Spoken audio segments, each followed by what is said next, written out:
మత్తయి సువార్త 13వ అధ్యాయం 44 వచనాన్ని చదువుదాం. పరలోక రాజ్యము పొలములో దాచబడిన ధనమును పోలి ఉన్నది. ఒక మనుష్యుడు దాన్ని కనుగొని దాచిపెట్టి అది దొరికిన సంతోషంతో వెళ్ళి తనకు కలిగినదంతయు అమ్మి ఆ పొలమును కొనును. గత అధ్యయనంలో మనం ఈ వచనాన్ని చూశాం. కొంతమంది ఆ అధ్యయనం విన్న తరువాత, ఆ బైబిల్ స్టడీ విన్న తరువాత ఫోన్ చేసి మరీ మాట్లాడారు. నాకు కూడా వారి మాటలు చాలా ఎంకరేజ్మెంట్ అయ్యాయి. దేవునికి నేను కూడా కృతజ్ఞత చెల్లించాను. ఈ దాచబడిన ధననిధి పరలోక రాజ్యానికి పోలి ఉంది అన్నమాట. అంటే సువార్తలో ఎంతటి ధననిధి ఉందో, సువార్త అర్థమైన వ్యక్తి ఎలా ప్రవర్తిస్తాడో ఈ 44వ వచనం చెబుతుంది. సువార్తలో ఉన్న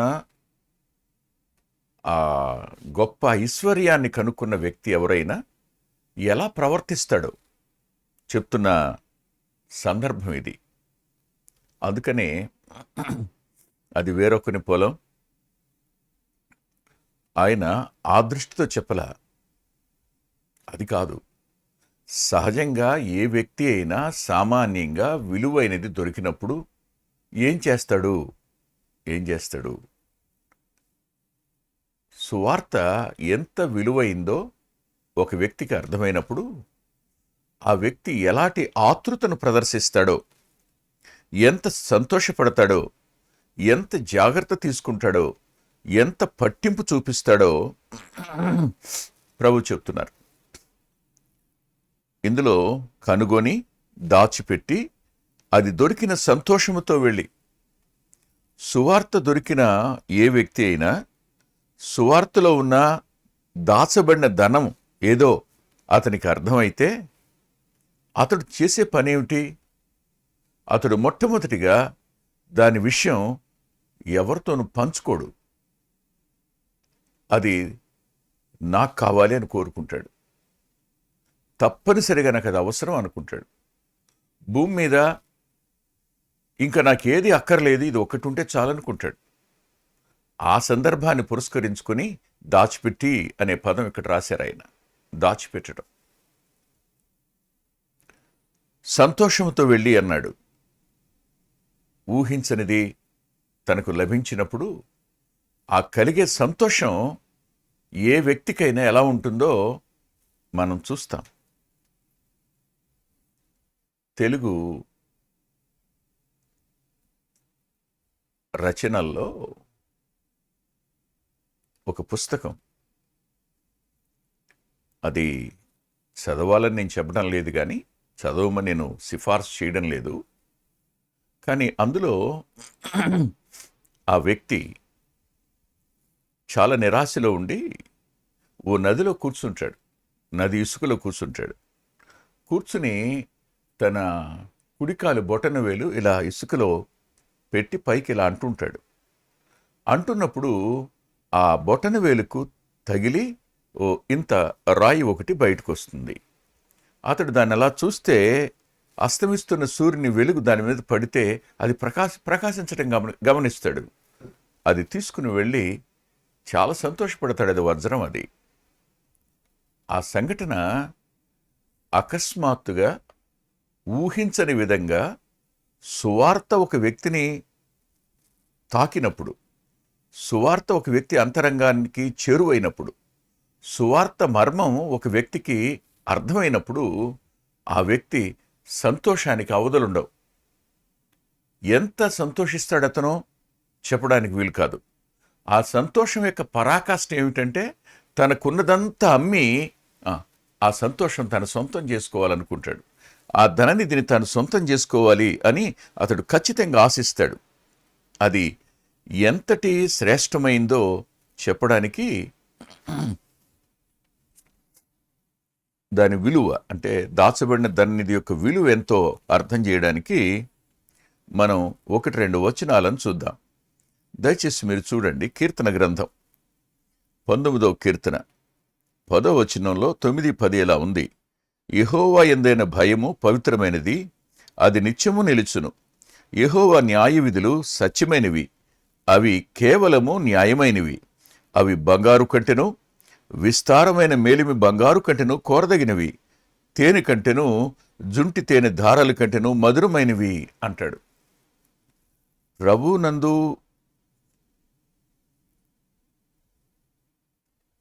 విశ్వాసం ఏర్పడడం దగ్గర ఏ వ్యక్తి అయినా బంగారం కంటే, మేలిమి బంగారం కంటే దాన్ని కోరుకుంటాడు అతను. అది అతని మనసుకు చెప్పలేనంతటి సంతృప్తినిస్తుంది, అపారమైన ఆనందాన్ని ఇస్తుంది. అంతేకాదు, శారీరకంగా కూడా తేనె కంటే, జుంటి తేనె దారాల కంటే అది మధురమైనదిగా మారుతుంది. ఒక వ్యక్తి అంతరంగాన్ని ఇంతకు మించి మరింకేది అత్యధికంగా ప్రభావితం చేయలేదు.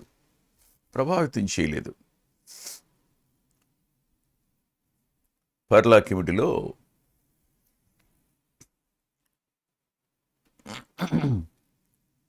ఒకానొక వ్యక్తి నడిచి వస్తూ ఉండగా అతనికి ఒక కరపత్రం దొరుకుతుంది. ఆ కరపత్రం తీసి చదువుకుంటాడు అతను. తెలుగులో ఉన్న ఆ కరపత్రం అతను చదువుకుని తాను ఏ స్థితిలో ఉన్నాడో ఆ స్థితికి పరిష్కారం ఆ కరపత్రం చెప్పడం వల్ల ఆ వ్యక్తి ప్రభువుని సొంత రక్షకుడుగా అంగీకరిస్తాడు, తన పాపాలు ఒప్పుకుంటాడు. అతడు ఆంధ్ర క్రైస్తవ కీర్తనల్లో ఎన్నో పాటలు రాశాడు. ఆయన పేరు పురుషోత్తం చౌదరి. ఆ కరపత్రం అతనికి దొరికిన గొప్ప ధననిధి. ఆ కరపత్రంలాగే కనపడుతుంది, కానీ అందులో ఏముంది? ప్రభు ఉన్నాడు, నిత్యజీవం ఉంది, వెండి బంగారాల కంటే విలువ కలిగిందిగా అతడు దాన్ని గుర్తించాడు, గ్రహించాడు. అంతేకాదు, మరో మాట దగ్గర కూడా వెళదాం. ఈ సువార్త విషయం, దేవుని యందలి భయభక్తుల విషయం చూద్దాం. సామెతల గ్రంథం 3వ అధ్యాయం 13వ వచనం చదువుతున్నాను. జ్ఞానము సంపాదించిన వాడు ధన్యుడు, వివేచన కలిగిన నరుడు ధన్యుడు.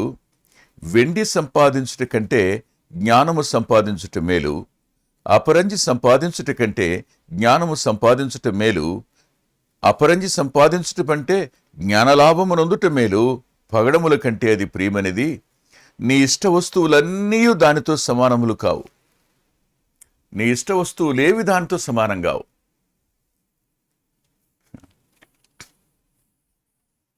అకస్మాత్తుగా వచ్చిన, కనిపించిన, తారసపడిన ఆ ధననిధి, దాని విలువ ఎంతో ఎవరికి అర్థమవుతుంది?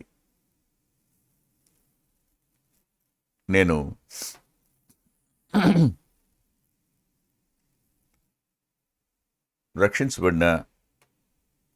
రక్షించబడి సేవకు వచ్చిన తొలి సంవత్సరాల్లో నాకు మ్యాథ్యూ హెన్రీ కామెంటరీ కొనుక్కోవాలని ఆశ ఉండేది. దానికోసం వెళ్ళి కనుక్కుంటే దాని ధర నా శక్తికి మించుంది. నాకేం చేయాలో పాలుపోలా. ఒక సంవత్సర కాలం తరువాత అకస్మాత్తుగా నాకు ఒక పోస్ట్ వచ్చింది. ఆ పోస్ట్లో ఇంత పెద్ద బాక్సు. ఆ బాక్స్ ఎవరు నాకు పంపారు? ఇది ఎవరి పేరో ఉంది, నాకు సంబంధం లేని వాళ్ళ పేరు అది. నాకు కాదే, చూడండి మీ పేరే కదా. నా పేరే, రామచంద్రపురం రోడ్డే, అంత్యోక చర్చి, ఇవే ఉన్నాయి. దాన్ని తీసి చూస్తే అందులో మ్యాథ్యూ హెన్రీ అన్ని వాల్యూమ్స్ ఉన్నాయి. ఎక్కడో నాకు అర్థం కాల, ఆశ్చర్యపోయా. తర్వాత తెలిసింది, హెబ్రోన్లో కాలేబ్ బ్రదర్ అని ఒక ఆయన ఉన్నారు. ఆయన గత సంవత్సరాలు సదాశివపేటలో సేవ చేశారు. ఇప్పుడు నార్త్ ఇండియాకి వెళ్ళిపోయారు ఆయన ఎవరో ఒక వ్యక్తి మ్యాథ్యూ హెన్రీ కామెంటరీస్ నేను పంపాలనుకుంటున్నాను దైవ సేవకులకి అంటే నా పేరు ఇచ్చాడు, నాకు తెలియకుండానే.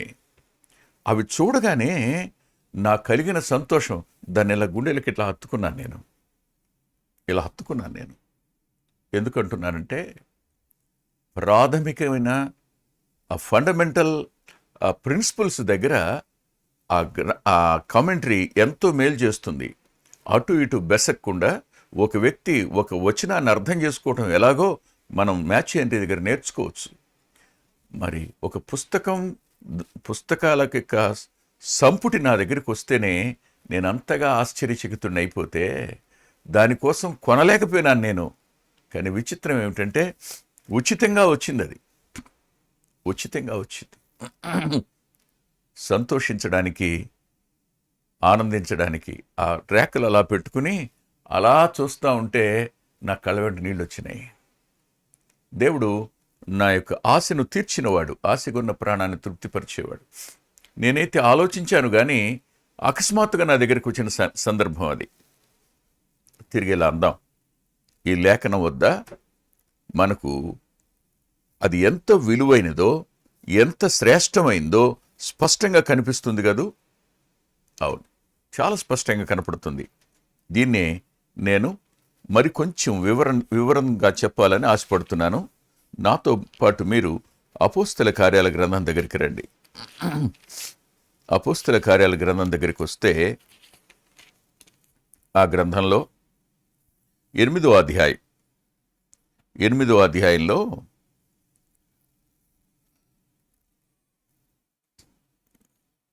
దయచేసి 30వ వచనం, 8:30. ఫిలిప్పు దగ్గరకు పరిగెత్తుకొని పోయి అతడు ప్రవక్త అని యెషయా గ్రంథము చదువుచుండగా విని, నీవు చదువునది గ్రహించుచున్నావా అని అడుగుగా, అతడు ఎవడైనాను నాకు త్రోవ చూపుకుంటే ఎలాగూ గ్రహింపగలనని చెప్పి రథమికి తనతో కూర్చుండమని ఫిలిప్పును వేడుకొన్నాం. అతడు లేఖనమందు చదువుతున్న భాగమేదనగా, ఆయన గొర్రెవలే వదకు తేబడెను. బొచ్చు కత్తిరించు వాని ఎదుట గొర్రెపిల్ల ఎలాగూ మౌనముగా ఉండెనో అలాగే ఆయన నోరు తెరవకుండెను. ఆయన దీనత్వమును బట్టి ఆయనకు న్యాయ విమర్శ దొరకపోయేను. ఆయన సంతానము ఎవరు వివరింతురు? ఆయన జీవము భూమి మీద నుండి తీసివేయబడినది. అప్పుడు నపుంసకుడు, ప్రవక్త ఎవరిని గురించి ఇలాగ చెప్పుచున్నాడు? తను గుర్చియా వేరొకని గుర్చియా? దయచేసి నాకు తెలుపుమని ఫిలిప్పును అడిగాను. అప్పుడు ఫిలిప్పు నోరు తెరిచి ఆ లేఖనమును అనుసరించి అతనికి యేసుక్రీస్తుని గురించిన సువార్త ప్రకటించెను. అవునా? తిరిగి కనపడిన మాట చూడండి, 39. వారు నీళ్ల నుండి వెడలి వచ్చినప్పుడు ప్రభు ఆత్మ ఫిలిప్పును కొనిపోయెను. నపుంసకుడు సంతోషించుచు తన త్రోవను వెళ్ళెను. ఈ మాటల వద్ద, ఈ కాందాకే రాణి వద్ద కోశాధికారిగా ఉన్న ఈ వ్యక్తి యెరూషలేముకు వచ్చాడు. తాను ఏమి చెల్లించాలనుకున్నాడో చెల్లించాడు. తిరిగి వెళ్ళేటప్పుడు ఆయన ఓ గ్రంథాన్ని పుచ్చుకుని బయలుదేరిపోతున్నాడు. వెళుతూ వెళుతూ ఆ ప్రవక్త యొక్క గ్రంథాన్ని చదువుతున్నాడు.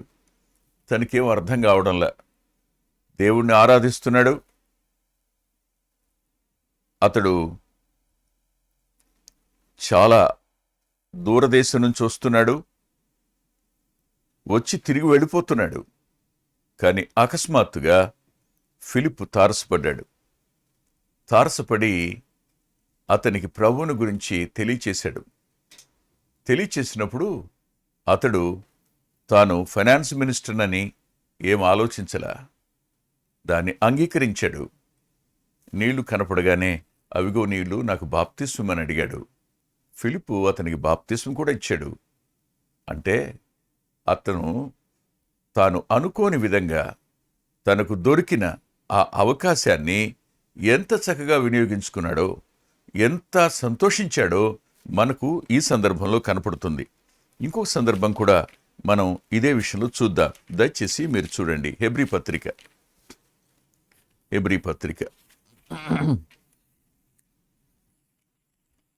11వ అధ్యాయం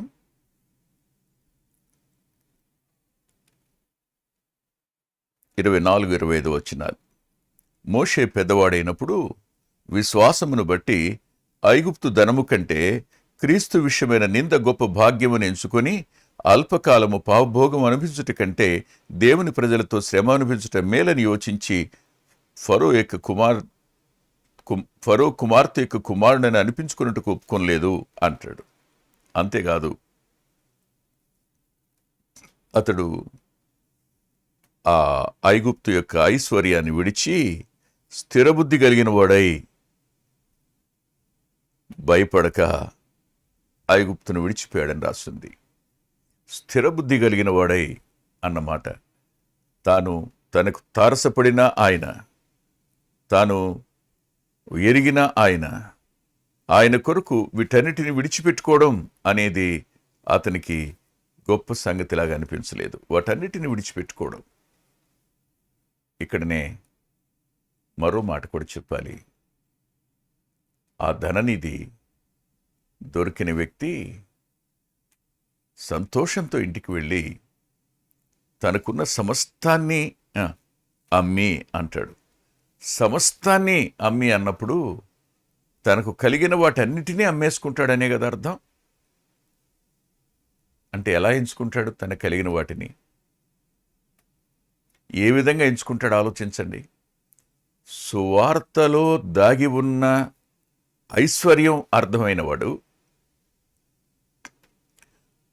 సువార్త అందించేటువంటి జీవం అర్థమైనవాడు, సువార్త ఇచ్చేటువంటి ఆధిక్యత అర్థమైనవాడు, సువార్త వల్ల అతడు పొందే మేలు అర్థమైనవాడు ఎవరైనా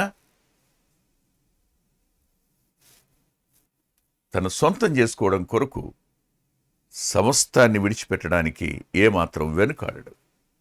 సమస్తాన్ని విడిచిపెట్టేస్తాడు. ఒకసారి మనం దమస్కు మార్గం దగ్గరికి వెడదాం. దమస్కు మార్గంలో మధ్యాహ్నం వేళ సూర్యుని కంటే గొప్ప వెలుగు దమస్కుకు వెడుతున్న సౌలు అనబడిన వ్యక్తి చుట్టూ ప్రకాశించినప్పుడు అతడు ఆ ధననిధిని కనుక్కున్నాడు. ఆ ధననిధి అతనికి తారసపడింది. ఆ ధననిధి అతను ఎదుర్కొన్నాడు. ఆ ఎదుర్కొన్న ధననిధి అతను నేల మీద పడి కళ్ళు తెరిచి చూస్తే కనపడుతున్నాడు ఆయన ఆకాశంలో. మాట్లాడుతున్నాడు ఆయన గురించి ఎన్నో మాటలు విన్నాడు. ఆయనకు విరోధంగా ఏదో చేయాలని తలంచాడు, చేస్తూ వచ్చాడు. సంఘాన్ని హింసించాడు. హానికరుడుగా, దోషకుడుగా, హింసకుడుగా మారాడు. అలా మారిన వ్యక్తికి అకస్మాత్తుగా ఆ ధననిధి దమస్కు మార్గంలో తారసపడగా అతడు ఏమంటాడు? ఫిలిప్పీ పత్రిక చూడండి ఏమంటాడు. ఫిలిప్పీ పత్రికలో ఆయన ఏమంటాడు? 3వ అధ్యాయం 7వ వచనం ఇలా అన్నాడు. ఆయనను ఏవేవి నాకు లాభకరములై ఉండినో వాటిని క్రీస్తు నిమిత్తము నష్టముగా ఎంచుకుంటుని. క్రీస్తు నిమిత్తము నష్టముగా ఎంచుకున్నాడు. ఏం కావాలి నాకు కావలసింది ఏమిటంటే 9వ వచనం, క్రీస్తును సంపాదించుకొని ధర్మశాస్త్రమైన నా నీతి కాక క్రీస్తునందలి విశ్వాస మూలమైన నీతి అనగా విశ్వాసమును బట్టి అనుగ్రహించు నీతి గలవాడినే ఆయన యందు అగపడు నిమిత్తము అంటాడు. అంటూ కిందకు వచ్చినప్పుడు సమస్తమును నష్టపరుచుకొని వాటిని పెంటతో సమానముగా ఎంచుకొనుచున్నాను అంటాడు. ఆ ధననిధి ముందు కలిగినదేది విలువైందిగా కనిపించదు. సమస్తాన్ని అతడు విడిచిపెట్టుకోవడానికి ఏమాత్రం వెనుకాడ్డు.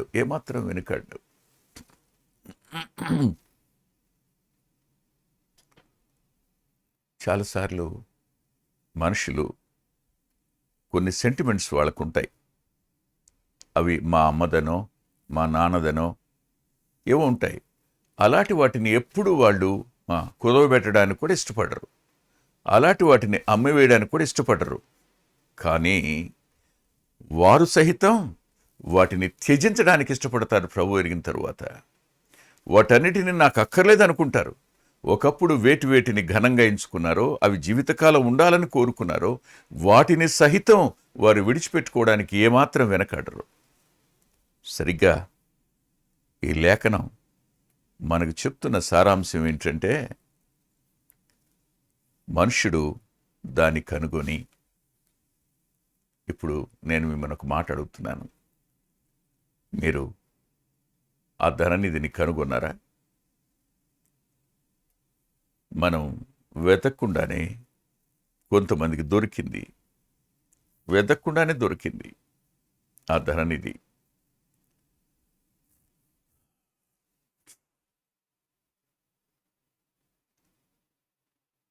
అందుకనే అంటాడు సియోను గీతాల్లో,